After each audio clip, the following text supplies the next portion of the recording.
With just a few days until Christmas, the 12-foot pine tree in my parents' mansion glittered with Swarovski ornaments, casting a beautiful glow over the snowy landscape of Maple Avenue. The dining table, set with Wedgwood china, already held the Christmas dinner menu.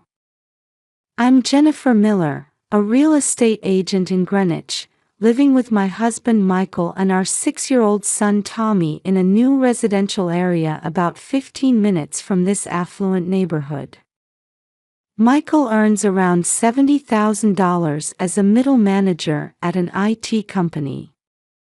While we're not wealthy, we've built a happy home together. Tommy, who attends North Street School, our local public elementary, is a bright and honest child, popular with his classmates. Influenced by my mother, who was a high school teacher, I'm passionate about education. Helping Tommy with homework and reading together has become my cherished daily routine. Every Sunday, our family attends dinner at my parents' home, Robert and Margaret's.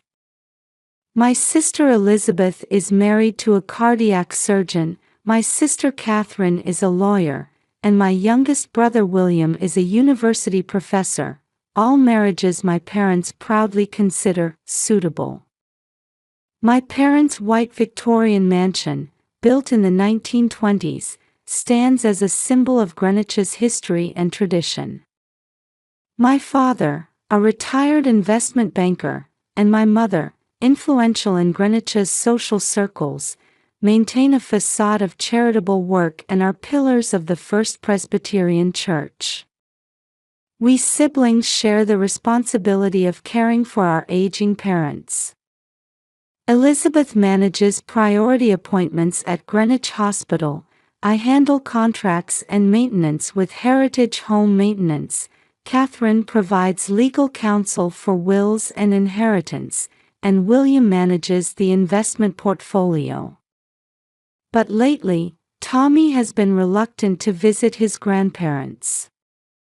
"Mom, do I have to go to Grandma's house?" Tommy's words tugged at my heart. While my parents eagerly encourage expensive lessons and give lavish birthday presents to their other grandchildren, they maintain a cold attitude toward Tommy. At Greenwich Women's Club luncheons, Mother talks endlessly about her other grandchildren, rarely mentioning Tommy.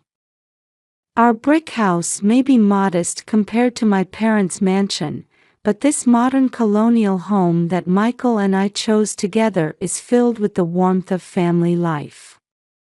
Weekends spent playing catch with Tommy in the nearby park or enjoying backyard barbecues.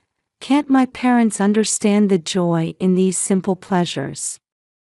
"It's okay, Tommy. Mom and Dad are here for you." Hugging my son, I steeled my resolve. This Christmas, I would protect him, no matter what. Standing on our balcony, looking down at the horse chestnut trees and rose garden, I sighed deeply, feeling uneasy about the upcoming family gathering. On Christmas afternoon, when we arrived at my parents' house, Elizabeth's luxury SUV was already parked in the driveway. Tommy, stepping out of our car and fidgeting with the collar of his new red sweater, squeezed my hand tightly. "I don't want to go." "It's all right, Tommy. I'm sure Santa has brought you something wonderful." Michael gently pushed our son's shoulder as he spoke, though I could hear the tension in my husband's voice. Opening the heavy front door, we were enveloped by warm air and the aromas of roast turkey, cinnamon, and pumpkin pie. The 24-pound butterball turkey was already browning nicely in the oven. "Jenny, you've finally arrived." Mother appeared in the foyer, wearing a white cashmere sweater and gleaming pearl necklace. She barely glanced at Tommy, giving only my cheek a light kiss. You're late. Elizabeth's children are already here. From the living room came the excited voices of my nieces and nephews. Under the 12-foot Christmas tree lay a mountain of presents decorated with colorful ribbons. Elizabeth's twins were playing with the latest gaming console, while Catherine's daughter was studying programming on her new tablet. "Merry Christmas, Patricia," Father called out, scotch in hand. Here, I was always called by my maiden name, Patricia. He still refused to acknowledge my married name, Miller. "Tommy, come here." Elizabeth beckoned. My sister treated Tommy as kindly as the other children, but today there was an apologetic shadow in her eyes. That sweater, did you buy it at Target?" Mother looked Tommy up and down with a sarcastic tone. Yes, it was a $25 sweater from Target. But Tommy had been so pleased with this red sweater. As dinner time approached, the house filled with energy. William provided intellectual conversation befitting a young professor, Catherine shared interesting stories from her law firm, and Elizabeth's husband explained the latest medical technologies. My parents listened with satisfied expressions. However, when Michael began talking about his work, Father merely grunted, and deliberately changed the subject. When Tommy tried to share stories from school, Mother interrupted with, "Let's save the children's stories for later." The lavish dinner table was centered around the roast turkey, accompanied by homemade cranberry sauce, green bean casserole, sweet potato casserole, and Whole Foods special pumpkin pie. The dishes arranged on Wedgwood china looked like pages torn from a magazine. "Let us say grace." As Father began the prayer, everyone closed their eyes and clasped their hands. "Lord, we thank you for this bountiful meal, our successful children, and our wonderful grandchildren." Even in the prayer's words lurked invisible discrimination. After dinner came the time for exchanging presents. The whole family gathered around the fireplace. First, Elizabeth's children. Mother handed over large boxes containing the latest gaming consoles and designer clothes. Catherine's children received educational tablets, and William's child got premium sports equipment and a programming learning set.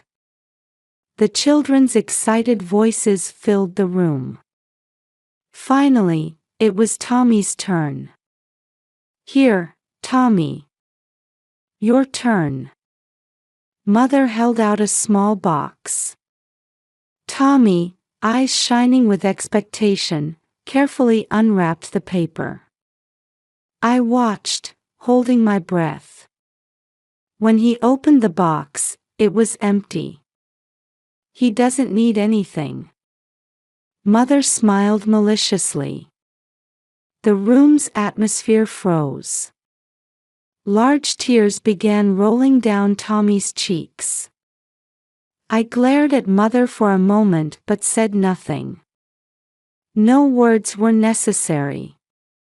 I silently stood up, embraced my sobbing Tommy, and left the room. Michael wordlessly followed. Behind us fell a heavy silence, and I heard Elizabeth's small sigh. As we headed toward the entrance, I caught sight of the family photographs on the wall. They showed a seemingly happy family, but now it felt like a lie. Outside, snow continued falling quietly. The Christmas decorations on the houses gleamed somewhat emptily. In the car's rearview mirror, I watched my parents' mansion grow smaller. In the back seat, Tommy wiped his tears with the sleeve of his new red sweater. Hey, Tommy. Michael spoke gently while driving. Daddy and Mommy love you very much. That will never change, no matter what Grandpa and Grandma think. The next morning, before dawn, my smartphone began buzzing incessantly. The family group chat was overflowing with words of anger and sadness. What happened last night is absolutely unacceptable. Elizabeth's words appeared on the screen. Our parents' actions constitute clear emotional abuse. As a lawyer, I cannot overlook this. Catherine's professional opinion. I would never treat even my students this way. Even William, usually calm, sent an uncharacteristically emotional message. Then, responses from our parents. Patricia's choices led to these results. This is what happens when you marry someone with such limited education. As I stared at the screen, Tommy slept exhaustedly beside me. He had woken several times from nightmares last night, eventually ending up sleeping in our bedroom. The siblings gathered at Catherine's law office. From the high-rise windows in Manhattan, Greenwich's cityscape appeared hazily in the distance. Let me first explain from a legal perspective. Catherine began, opening her laptop. Discriminatory treatment of grandchildren by grandparents can, in some cases, be subject to legal action. But that's a last resort. Elizabeth maintained a doctor's calm expression. What we need now is effective sanctions against our parents. William stood at the whiteboard, listing out their current support system. I've calculated the impact on our parents' lifestyle if we stop all Sunday dinners, medical transportation, and home maintenance management. William showed his spreadsheet. Our support is what has allowed them to maintain their luxurious lifestyle. Elizabeth sighed. I wonder if they even know we've been paying their Greenwich Country Club dues. We've been the ones really supporting the church charity events too. Catherine added. That afternoon, we put our concrete action plan into motion. First, Elizabeth contacted our parents' primary physician. I'm sorry, but we'll have to discontinue transportation support. Next, Catherine called the home maintenance company. We won't be renewing the regular maintenance contract. William instructed the investment advisor. Please remove my name from my parents' account management. The social media impact spread surprisingly quickly. In the Greenwich Women's Club private group, the Christmas party incident became the central topic.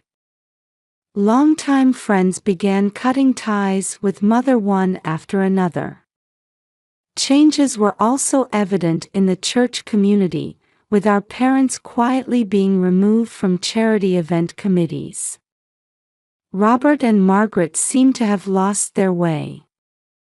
The whispers of the church ladies spread quietly. Changes began appearing in the mansion itself. The roses went untended. Roof leaks were left unrepaired, and when the heating system malfunctioned, there were no contractors to call. Tax preparations started falling behind. Had our parents never realized that we had been handling all these practical matters for years? How's Tommy? Elizabeth asked worriedly. He's slowly regaining his spirit. I answered. Michael practices baseball with him every evening. The love around him seems to be healing him. My children want to play with Tommy too. Catherine said. Why don't we have a hot chocolate party at my house this weekend? The cousins enjoyed playing with Tommy purely, unaffected by the complex adult situation. The kindness of his cousins gradually helped heal Tommy's emotional wounds. On a snowy evening, I gazed out my window at the street. It had been days since we'd received any calls from my parents. Sometimes I wondered if this was the right choice. But every time I saw Tommy's smile, I was convinced our decision wasn't wrong. And shortly after the new year began, unexpected visitors appeared at our door.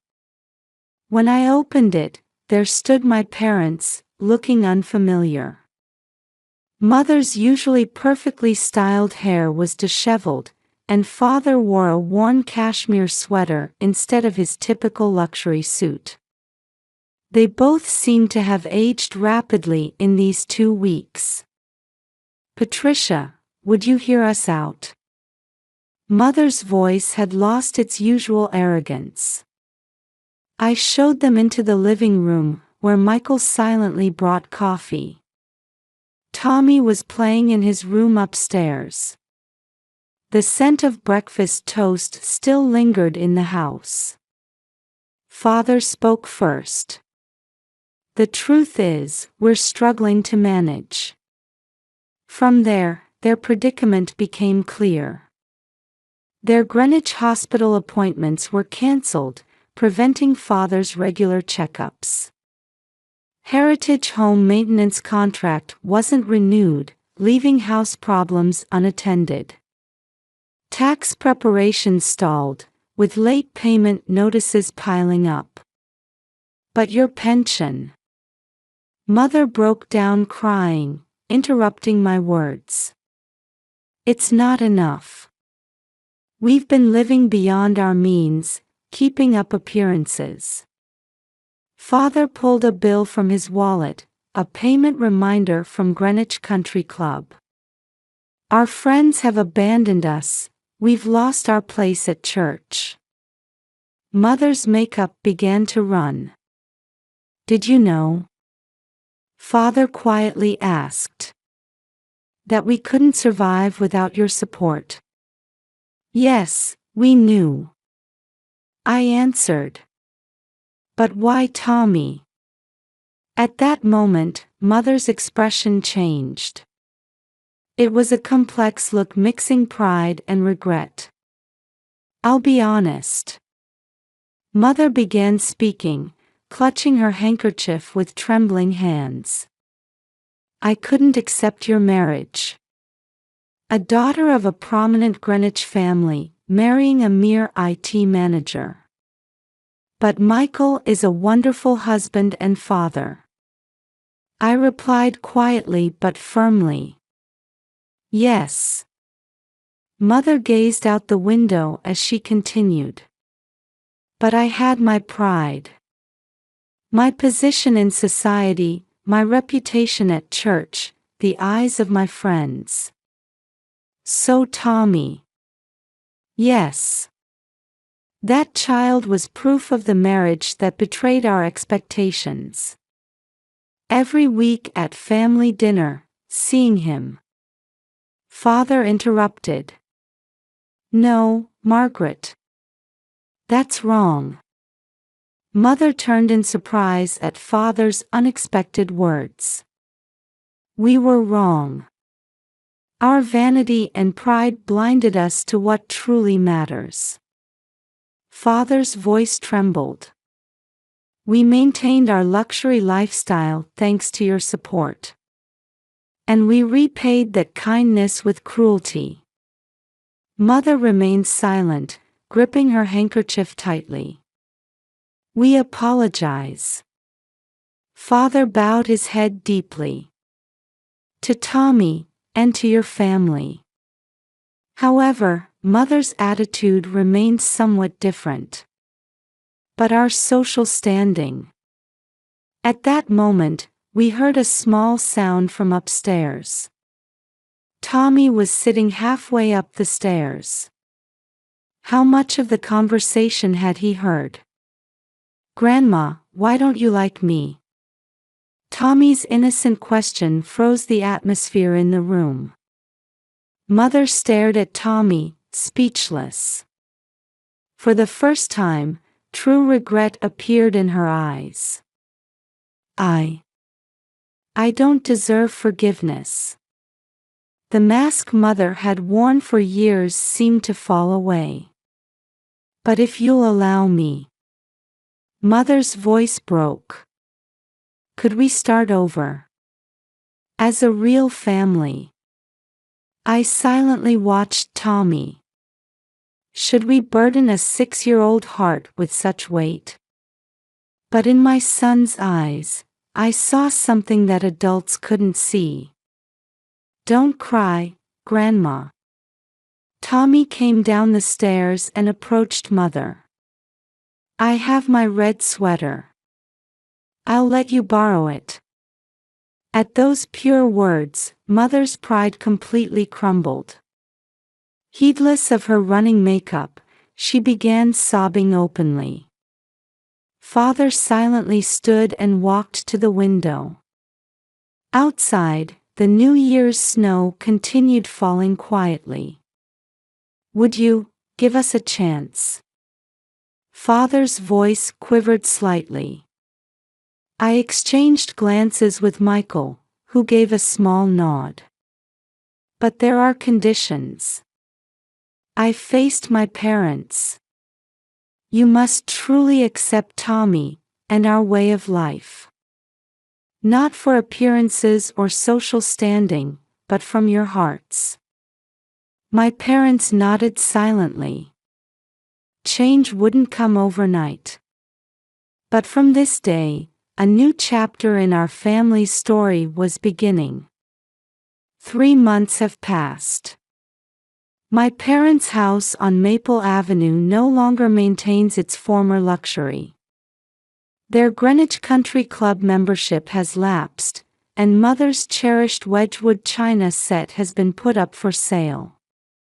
Weekly housekeeping services have been cancelled, and they now tend to the rose garden themselves. What is true happiness, really? Mother sighed while pulling weeds in the garden, wearing work gloves from the hardware store instead of her luxury leather ones.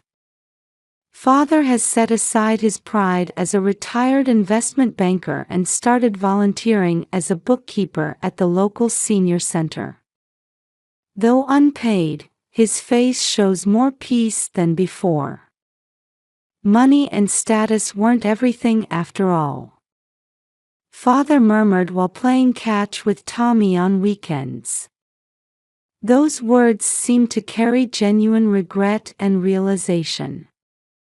Change came gradually but surely. My parents now attend new family dinners at our house every Saturday. Though the meals aren't as luxurious as before, our homemade lasagna somehow feels warmer. "Look, Grandma. I drew this." When Tommy shows Mother his family drawing from school, small tears glisten in her eyes. "It's beautiful, Tommy. May I hang it in my room?" Those words carry none of their former arrogance.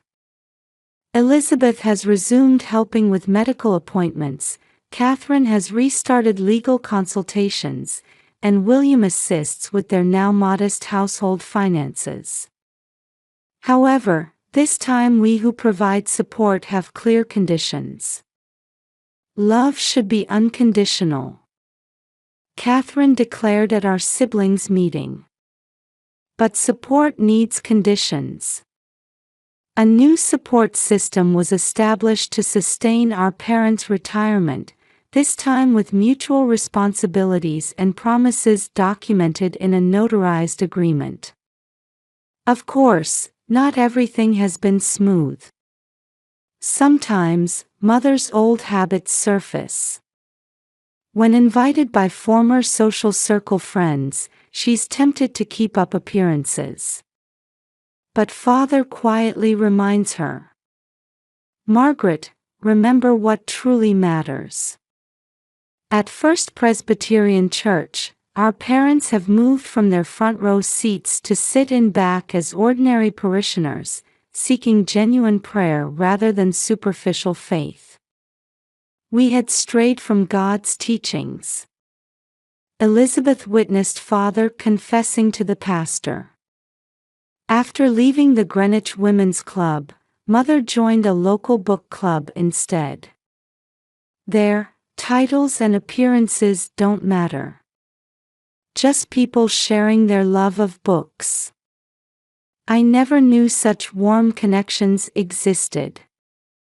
Mother admits honestly. Changes appeared in their house too. Luxurious decorations have disappeared, replaced by Tommy's drawings and family photos. The Christmas tree changed from a 12-foot giant to a cozy 6-foot one. But the time spent decorating it together has become priceless. Maybe this is what true luxury means. One day, mother mused.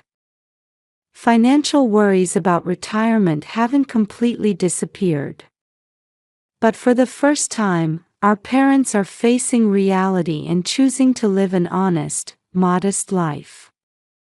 Now I realize how much we lost through our pride and vanity. Father's words mix deep regret with new hope. And the biggest change has been in their relationship with Tommy. Grandpa, thank you for coming to watch my baseball. When Tommy waves to father in the stands during his Little League game. Grandma, thank you for helping me with math. When he hugs mother after she helps with his homework. A child's pure heart had begun weaving new bonds, forgiving the adult's mistakes. A child's unconditional love was the greatest gift of all. Mother quietly wept while reflecting on the incident with the empty Christmas box. Our family is beginning to discover genuine happiness that money and status could never buy. It's not flashy or grand, but it's a warm, lasting happiness that reaches deep into our hearts. There will surely be more challenges ahead. Elizabeth says.